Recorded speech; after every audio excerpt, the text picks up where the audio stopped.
General, në anën tjetër, kur po flasim se Trump disi po duket se në bazë të asaj çfarë po shohim se edhe i ka dalë nga parashikimet, ndoshta edhe nga kontrolla, mënyra se si ka menaxhuar këtë konflikt me Iranin. Në anën tjetër, dje u raportua se ai kërkoi ndihmën e disa prej vendeve të Bashkimit Evropian, aleatëve të NATO-s, për t'i ndihmuar që ta mbajnë ngushticën e Hormuzit të hapur.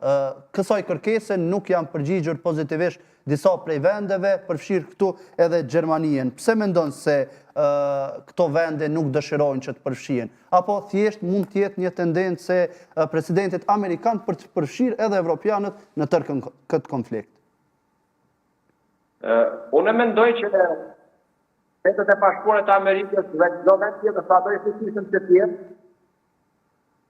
në një operacion që e planifikohet duktarat dhe kur e nis e starton për të realizuar në realitet, ka shumë gjëra që ndryshojnë, që kërkojnë vlerësim të situatës në mënyrë të shtetet të njëhershme dhe marrjen e vendimeve të duhura.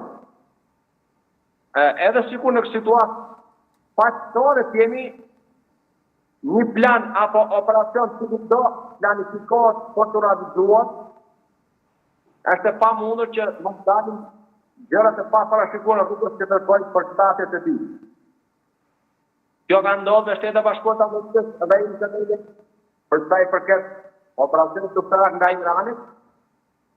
Dhe këtë kemi parë të gjithë në të tjetë për gati 18 ditë shkëmbime reciproke nga goditën nga ajri dhe me raketave apo droneve, që Irani ka qenë shumë herë më i përgatitur se sa kanë menduar palët para se fillonte operacioni duktar.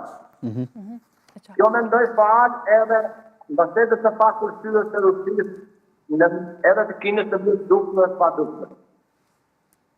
Kurse për sa i përket të ofitës të presidentit Trump që të përfshihen vendet e NATO-s nga Bashkimi Evropian në operacionin e planifikuar që ngushtica e Hormuzit të jetë në kontroll dhe të mos jetë bllokuar si ku kalon 20% e naftës, gazit dhe në produkteve në shkallë botërore.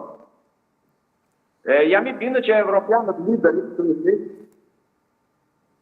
ndjehen të obliguar të pari për balë qytetarëve të vetë dhe simpatizantëve e votuesve, dhe së dyti ndaj situatës në ngushticën e Hormuzit apo situatës në linjën e metë. E qartë. Kështu që qëndrimet e tyre janë të dyzuara, por jam i bindur që ata tashmë janë të përfshirë edhe nuk e shmangin dot tepër. General, sa serioze duhet marrë deklaratat apo raportimet e medjave iraniane që thonë se Irani po shqyrton mundësinë që të përdorë armët bërthamore? Ne pasën dhe informacionet që kemi me atë mënyrë dhe një det pasurimit të uraniumit që ka patur dhe të deklaruar nëse qatë periudhës nga vitit kaluar deri tani ka mundur të bëjë një gjë të informuar, nuk besoj se shërbimet e fshehta si ato amerikane dhe izraelite kanë qenë janë dhe mendoj se do të jenë të vendosave në terren në Iran. E nuk ka gjasa që të ketë këtiri ky lloj informacioni, unë nuk besoj se ata ja kanë dalë më për ta patur një mbushje bërthamore dhe për ta përdorur. E qartë. General, dua që edhe një